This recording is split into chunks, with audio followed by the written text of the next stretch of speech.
Hello, I'm Matt Galloway, and this is the Current Podcast. Today is the 4th of July, but, well, millions of Americans are reveling in Independence Day barbecues and fireworks. There are some who are thinking a little differently about their national identity.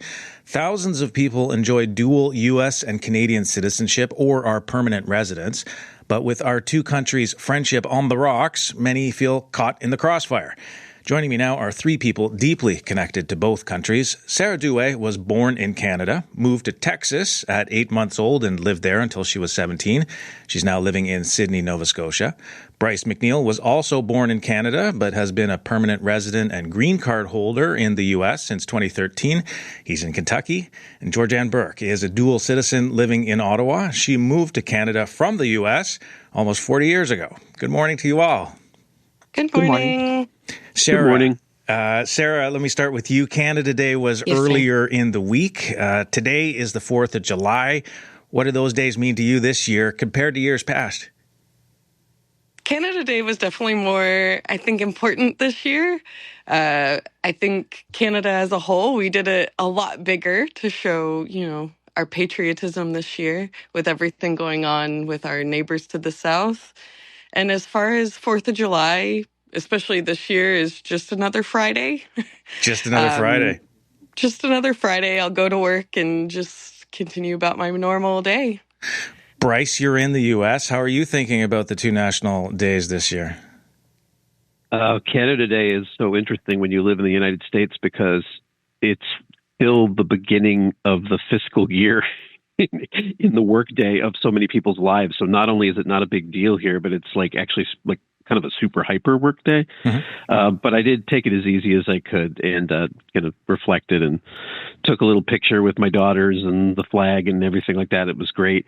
I've kind of been, staying in the house a little bit this week and kind of trying to downplay all the American flags that are surrounding me. But it's kind of hard to forget because, you'll go to bed at night the night before the 4th, and there's fireworks going on in the neighborhood all around. And, it's nothing unusual because it is the 4th. But this year it's sort of hits different, to use the cliched expression. Georgianne, what's going through your mind this week with the two holidays? Well, I actually celebrated both of them. On the first for Canada Day, I went to my friend's place. She lives in a condo high up, and we could see the fireworks from there. And tomorrow, or today, I should say, today's the 4th, I will be going to the ambassador's residence here in Ottawa. I celebrate both holidays, and I enjoyed them both. Let's dig into a little bit more. Bryce, what does it mean to be a Canadian living in the U.S. as a permanent resident right now? You talked about being there with all the fireworks and American flags. What's it like as a permanent resident?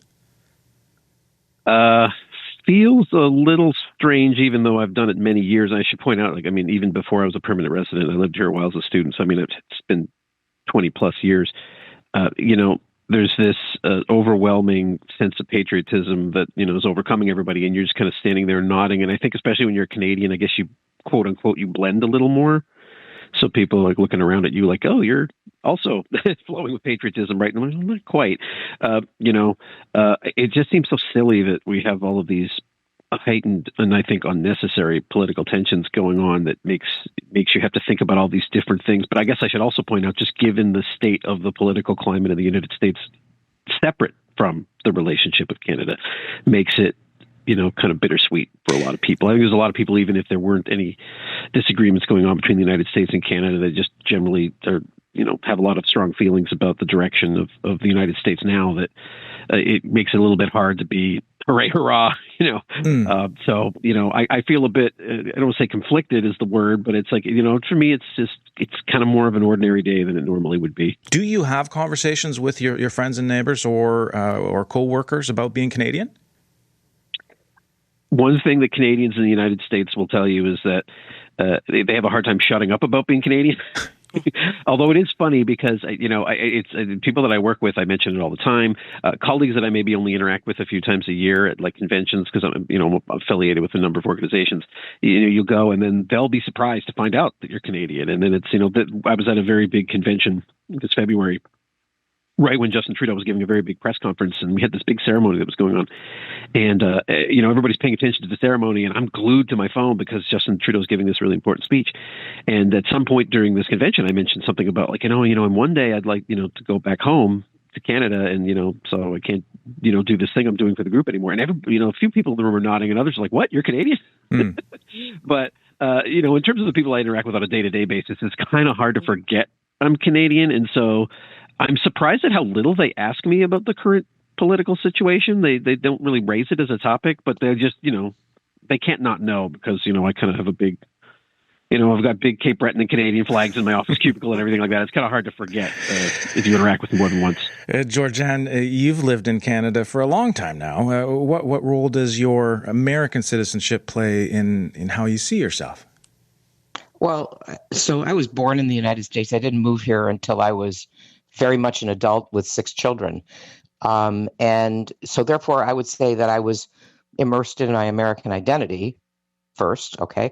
But I've lived here 38 years, and I've been very active both politically and in government, worked for government for a while, worked in politics for many, many years, and took my citizenship at a point, even though we weren't sure if we were staying, but once we decided we were, I was doing some work in politics. I said, well, how can I talk to people and suggest they should be voting when I can't vote myself?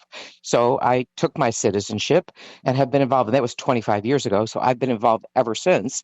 And in pushing forward the Canadian life and Canadian agenda and things that I thought were good for Canada. So I've been very immersed in both worlds, and I don't really feel I didn't feel, I should say, up until this past year, any conflict between being Canadian and American. People didn't seem to mind one way or the other until this past year. Do you consider yourself more Canadian or American, or can you make a distinction there? Well, up until recently, I would have said I'm both. But I will tell you that the attitude of some people here in Canada that I interact with, and because of where I live and what I do, I tend to interact more on the political side of it. So I probably hear more than the average person. It's pushed me back towards my American identity, not by my choice, but by theirs. Why? Well, because obviously there's the tensions that were being discussed, I think are ridiculous to have to come into personal relationships, but they do. I've had people say to me, I'm never traveling to the United States again. Why? Well, then they would launch into a tirade about the government and the people there. And I'm like, well, I'm an American. Like, why are you saying that to me? Well, it's not really you. It's the bad man orange. It's the bad government. It's the attitude of American people. They don't like us. I've tried to convince people that Americans, and one of your other panelists alluded to it, Americans don't sit around thinking about Canada all day. They literally, maybe it comes up 10 minutes a year, and only because somebody said, hey, I'm from Canada, or they say, oh, I'm going back to visit my family. Where's your family? In Canada. Oh, you're from Canada? That's it. And frankly, most of the interactions that I have with people, because I'm down in Florida a great deal, are extremely friendly. They actually love Canadians. There's Canadians living in the development that I live in Florida. People who have moved down there full time, some people who are just down there 6 months a year. And lots of Floridians who depend economically on Canadians. Sarah, what about you? What does your American citizenship mean to you? I'm a little conflicted about it. I mean, I spent the good majority of my life in the U.S. in the panhandle of Texas. So, prior to moving back to Canada, and even through my university life when I first moved back in 2007, I would always just say I was Texan. But now I very much identify as Canadian. And when I travel Canadian more so than anything else. Because I find it easier to travel. I find it more accepted that way. I've definitely embraced being Canadian and that identity a whole lot more. I understand you contemplated getting rid of your American citizenship. I did. When this president came back into power this time around, I had a serious contemplation about, no longer holding that citizenship. It turned out to be a lot more of a, in-depth process that would cost me more money than I have, available currently to do that. So I just sort of decided that I'll hold on and I'll see what happens, as the 4 years go on, and I'll make a decision from there. But you're going to use the Canadian passport when you go traveling. Absolutely. I've traveled in Asia. I lived in South Korea for 4.5 years and did traveling while I was there to different countries like Japan.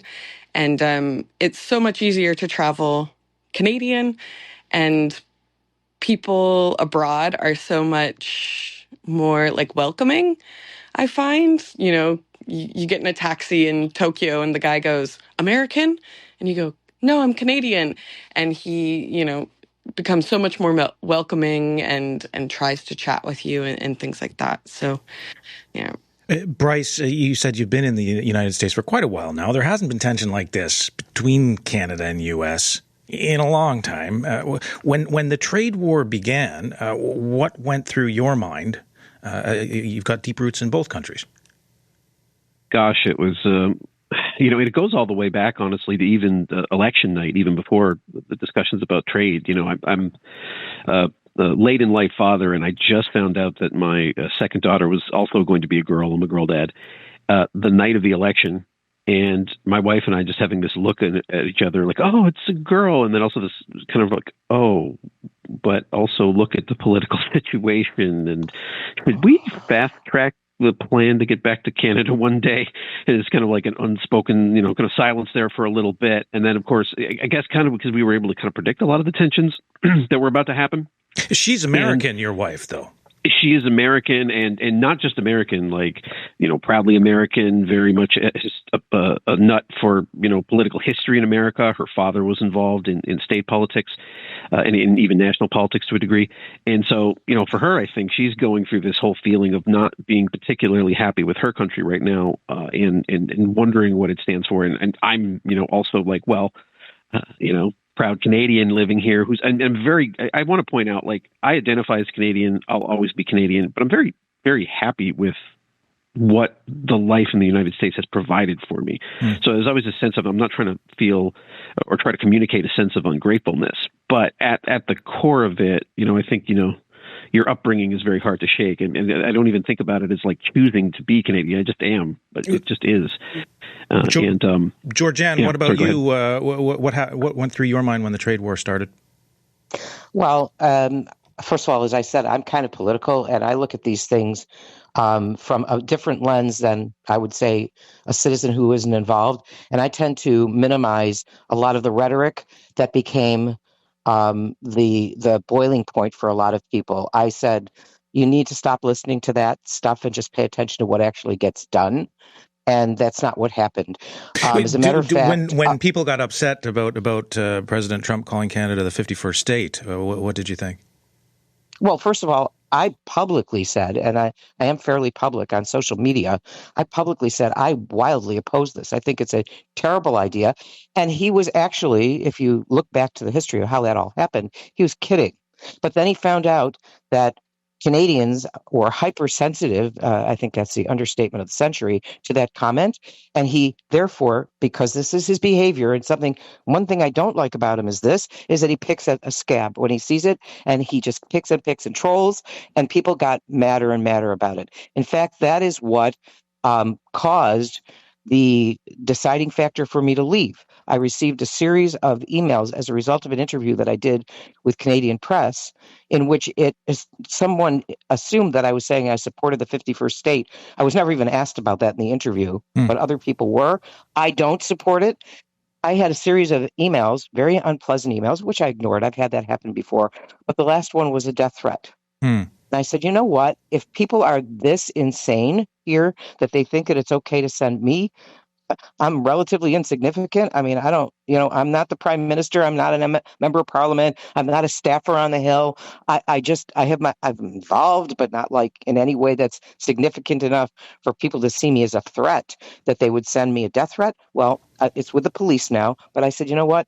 I'm going to go back where I won't have that happen to me. And Florida is a very special place in the United States for people like me who want peace, order, and good government like Canada promises, but we actually get it there. It is a much better environment. People can speak their minds freely. They can protest freely as long as it's done legally. But this antagonism and hatred that we're seeing right now in the streets in Canada and in places in the United States doesn't happen there. So I'm going back there. Bryce, obviously Georgianne's been feeling the elbows up a little bit. I wonder, what do you think Canadians might misunderstand about Americans right now? Well, I do think that there's a good point to be made about the fact that most Americans don't really think. I think it doesn't track, and it's a very uneven relationship, and it's always kind of been that way. I remember, I think that's a famous quote about Pierre Trudeau, where he said something like, "Oh, like living next to you is like living next to an elephant, and every twitch and grunt you do affects us, whereas our twitches and grunts don't necessarily register there." I do think, and it would take too long to get into, but there's, I think, also just general tension again about what is going on in the United States, period, even above and beyond the elbows up. Florida is an interesting place because we see a lot of what's going on in terms of construction of detainment camps and things like that. And there's a lot of people that are not particularly pleased about that on both sides of the border. There's a lot of discussion on humanitarian issues, and it's very very partisan and very heated. And I think it would probably be heated even if there wasn't that extra layer. But I think there's also this idea of the president of the United States should be taken seriously when they speak, even if they're not speaking seriously. And so obviously, the 51st state thing and it being kind of a quip, he's the president. He needs to be responsible and he needs to speak responsibly. And, even if he was kidding, he should get in front of a microphone and say, "Hey, I was quipping." Now, of course he won't. And as, our other panelists pointed out, like that's just in his personality. I think a lot of Canadians are not so much disappointed in that because they kind of know that's him and that's his personality. They're waiting for other important political figures to intervene and say, whoa, no. And they're not seeing it to the degree that they'd like to. And I guess the one thing I will point out is there was a couple of articles that happened. What got me mad as a Canadian wasn't so much any of what Trump said. There was a couple of articles about different left-leaning or centrist politicians saying things like, actually, you know what? It wouldn't be bad if Canada was the 51st state. Then we'd have more votes for the Democrats and this, that, and the other. And that just got me. That got me seeing red because, we are not your little bobble. All right, we are an independent nation. Treat us as such. Sarah, a second thing, and another Sarah, thing. I'm just going to jump in, Bryce. Yeah, go ahead. Leave the last question to Sarah here. Yes. What do we lose when Canadians and Americans aren't understanding one another anymore? I mean, we're allies, we're neighbors, we coexist with one another. We've always been, there to help each other. So I think we lose that community, and I've said in previous interviews too, it's not all Americans, so we don't hold it against all of them because not all of them voted for President Trump. But I think we just lose the community and we lose, that we're allies, we're neighbors. All right. Lots to think about. Thank you. We're going to have to leave it there. Thank you for sharing your time with us today. Thank you. Thank you. Sarah Douay and Georgianne Burke are dual citizens living in Canada, and Bryce McNeil is a permanent resident and green card holder in the United States. You've been listening to The Current Podcast. My name is Matt Galloway. Thanks for listening. We'll talk to you soon.